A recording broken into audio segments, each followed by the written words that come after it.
നമസ്തേ. അപ്പം നമ്മുടെ ഫസ്റ്റ് സെമ്മുകാരുടെ ഹിന്ദിയിലെ ഒരു സ്റ്റോറി, ഒരു കഹാനിയാണ് പറയാനായിട്ട് പോണത്. ബിഗഡേൽ ബച്ചയാണ് കേട്ടോ. മനീഷ കുൽശ്രേഷ്ഠയുടെ ബിഗഡേൽ ബച്ചയുടെ ഷോർട്ട് സമ്മറിയാണ് നമ്മൾ ഇന്നിവിടെ പറയാനായിട്ട് പോണത്. ഓക്കെ അല്ലേ? അപ്പം നമുക്ക് നോക്കാം.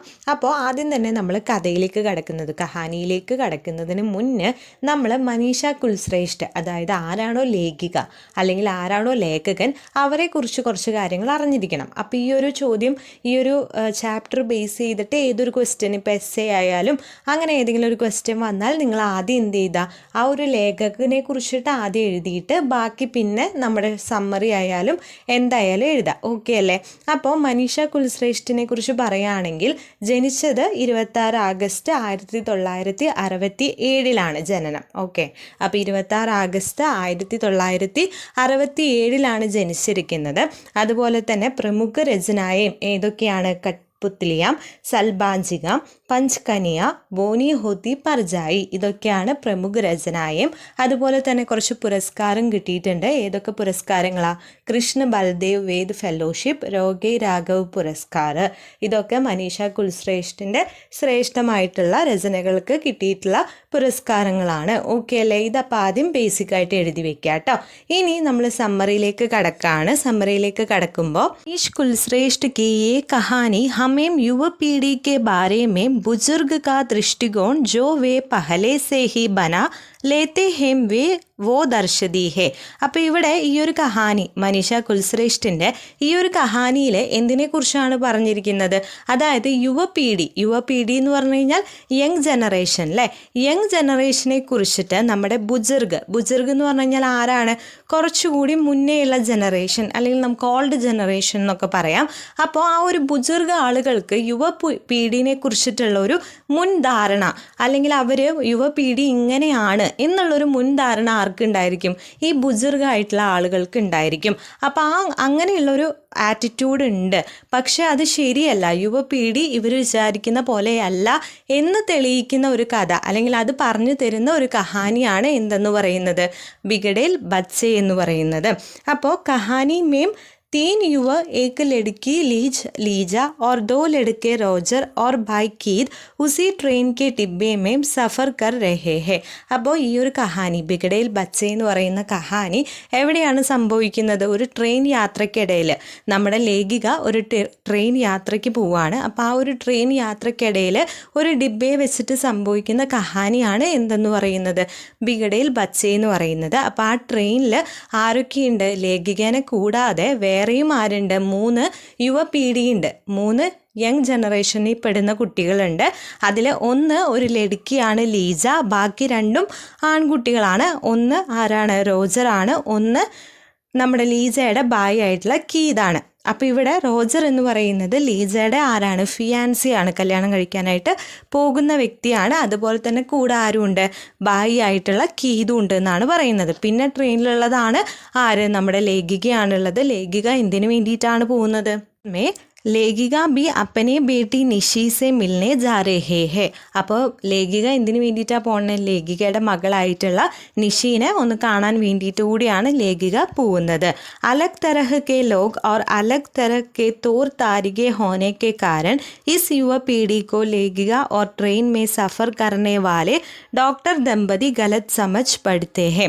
അപ്പോൾ ഇവിടെ ആ യുവപീഠിനെ കൂടാതെ, ലേഖികനും കൂടാതെ ഒരു ഡോക്ടർ ദമ്പതി കൂടിയുണ്ട്. അപ്പോൾ ഡോക്ടർ ദമ്പതി ഏകദേശം ലേഖികയുടെ ജനറേഷനിൽ പോകുന്ന ആളാണ്. അപ്പോൾ ഇവർ എന്ത് ചെയ്യാണ്? അതായത് യുവപീഠിയും അതുപോലെ തന്നെ ലേഖികയും ഡോക്ടർ ദമ്പതിയൊക്കെ വേറെ വേറെ രീതിയിൽ താമസിക്കുന്ന, അതുപോലെ തന്നെ വേറെ വേറെ വേഷവിധാനങ്ങളുള്ള ആളുകളാണ്.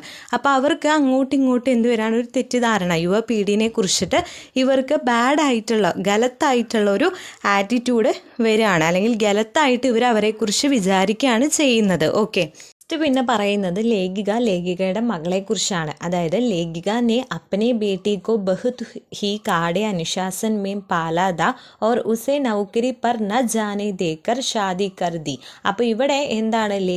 ലേഖികയുടെ മകളായിട്ടുള്ള നിഷീനെ വളരെ ഡിസിപ്ലിനോട് കൂടിയിട്ട്, വളരെ അച്ചടക്കത്തോട് കൂടിയിട്ടാണ് വളർത്തിയിട്ടുള്ളത്. അതുകൊണ്ട് തന്നെ പഠനത്തിന് ശേഷം, അതായത് നിഷിയുടെ സ്റ്റഡീസിനൊക്കെ ശേഷം നിഷിക്ക് എന്തിന് പോകണമെന്നുണ്ടായി? ജോലിക്ക് പോകണം എന്നുണ്ടായിരുന്നെങ്കിൽ കൂടിയും ഇവിടെ ലേഖിക എന്ത് ചെയ്യാണ്? നിഷീനെ കല്യാണം കഴിപ്പിച്ച് വിടാണ് ചെയ്യുന്നത്. അപ്പം അതുകൊണ്ട് തന്നെ ഇപ്പം എങ്ങനെയാണെന്നാണ് പറയുന്നത്, ഷാദി കർദി ജിസ്സെ വോ ആത്മനിർഭർ നെഹി ഹോ സക്കി और आज आश्रित रूप से വോ പതി പർ ആശ്രിത് ഹെ ഓർ ഹതാശ ഹെ. അപ്പം ഇപ്പോൾ എങ്ങനെയാണ്, ഇപ്പോൾ അതുകൊണ്ട് തന്നെ നിഷി എന്തല്ല, ഒട്ടും ഫിനാൻഷ്യലി ഇൻഡിപെൻഡൻ്റ് അല്ല, പകരം എന്ത് ചെയ്യാണ്, എപ്പോഴും എല്ലാ കാര്യങ്ങൾക്കും വേണ്ടിയിട്ട് ഭർത്താവിൻ്റെ മേൽ ഡിപ്പെൻഡൻ്റ് ആണ്, അല്ലെങ്കിൽ ഭർത്താവിനെ ആശ്രയിച്ചാണ് നിഷി ജീവിക്കണേന്ന് ആലോചിക്കുകയാണ് ആര് ചെയ്യുന്നത്, ലേഖിക ചെയ്യുന്നത്. ഓക്കെ, അതാണ് നിഷിനെ കുറിച്ച് പറയുന്നത് കേട്ടോ.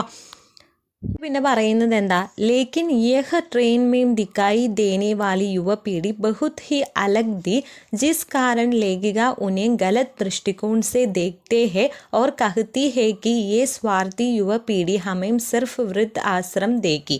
അപ്പോൾ ഇവിടെ എന്താണ് ലേഖിക കാണുന്നത്, ലേഖികയുടെ മകളെ പോലെ നിഷയെ പോലെയുള്ള യുവപീഠിനെയാണോ? അല്ല, കുറച്ചുകൂടി വ്യത്യസ്തരായിട്ടുള്ള യുവാക്കളെയാണ് കാണുന്നത് അല്ലേ. അപ്പം അതുകൊണ്ട് തന്നെ അവരെ കുറിച്ചിട്ട് ലേഖിക എന്ത് ചെയ്യാണ്, തെറ്റായ ധാരണയാണ് ലേഖികയ്ക്കുള്ളത്. അതുപോലെ തന്നെ ലേഖിക പറയുന്നു ഈ യുവപീഠി എന്താണ്, ഭയങ്കര സെൽഫിഷാണ്, അതുകൊണ്ട് തന്നെ അവർ എന്തുമാത്രമാണ് ഇവർക്ക് സമ്മാനിക്കുള്ളൂ, വൃദ്ധാശ്രമങ്ങളാണ് തരാനുള്ളത് എന്നാണ് പറയുന്നത്. പക്ഷേ ഇത് തെറ്റാണെന്ന് ലാസ്റ്റ് ആർക്ക് മനസ്സിലാകുന്നുണ്ട്, ലേഖികയ്ക്ക് മനസ്സിലാവുന്നുണ്ട്.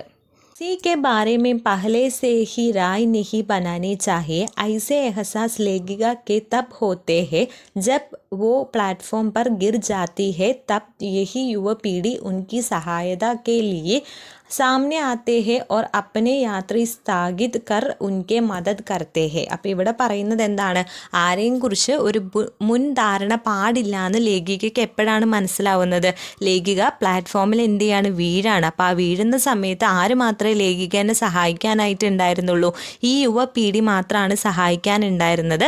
അവർ അവരുടെ യാത്ര വരെ മുടക്കിയിട്ട്, അല്ലെങ്കിൽ അവരുടെ യാത്ര വരെ നിർത്തിവെച്ചിട്ട് എന്ത് ചെയ്യായിരുന്നു, സഹായിക്കുകയായിരുന്നു, ലേഖികനെ സഹായിക്കുകയായിരുന്നു എന്നാണ് പറയുന്നത്.